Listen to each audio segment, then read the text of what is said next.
Hello, everyone, and welcome to Seazons Change Podcast. I am Shellfontae Moore.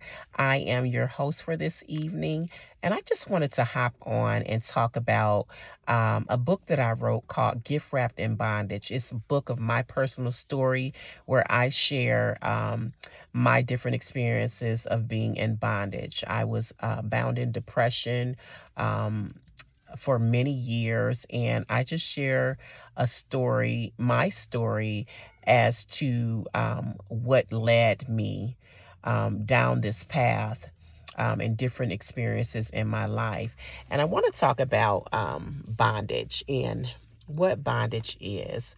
I was bound in my mind, and being bound or in bondage, it is a type of mindset, being enslaved in your mind.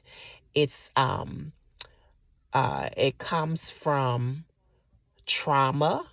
It comes from abuse, forms of abuse. And I want to just kind of touch on that subject, the subject of abuse. I have been hearing people talk about the Puffy and the Cassie trial. I don't follow it, but I just hear different people talking about it. And so I was just like, let me just get on here and maybe share my aspect and a part of what it is that I did and why I stayed. I hear a lot of people saying, well, why did she stay? Why didn't she leave? It's different for everybody. Everyone's situation is different.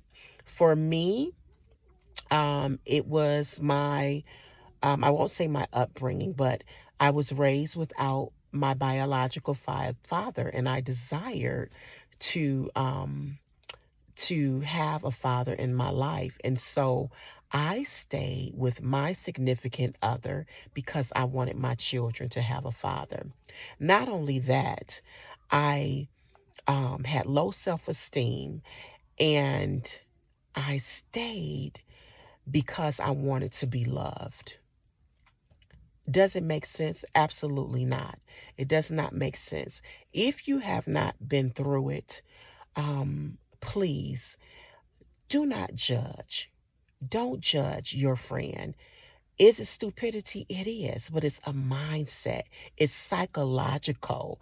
And I just wanted to say that. And many people stay for many reasons. Not saying that's the case of Cassie. I'm not sure exactly what caused her to stay, but I can say that maybe one of the reasons ended up being fear. Once the abuser instill fear in you, you will not leave. You become so, I don't know how to describe it, but in your mind, if that person tell you that they're going to kill you, you won't leave. And it all depends on how long you've been in it,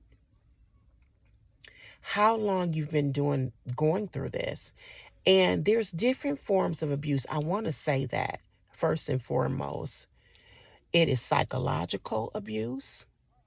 We're talking about domestic violence, physical, financial, and many more forms.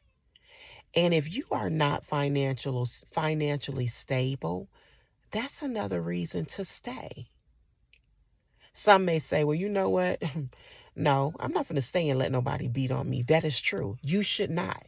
And I will say, you should never stay. There are signs I talk about in my book, how there are various signs that we ignore. We tend to ignore the signs. The signs are all there. Somebody yell at you, the aggression, the narcissism, all of the negative comments, threats.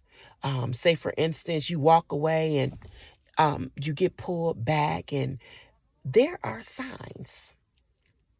but we ignore the signs.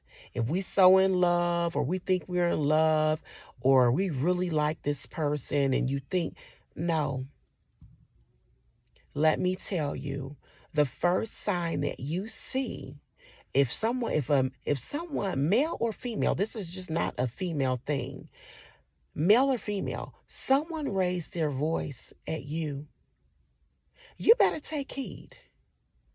Someone always want to know where you are, where you're going. You better pay attention to that.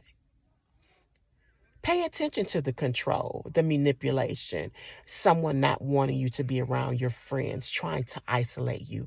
That is the first thing that the abuser does, is they isolate you. But they make it seem like they just want you to themselves. They love you so much. Just me and you. Let's do this together. And that's how they wean you in. They wean you in.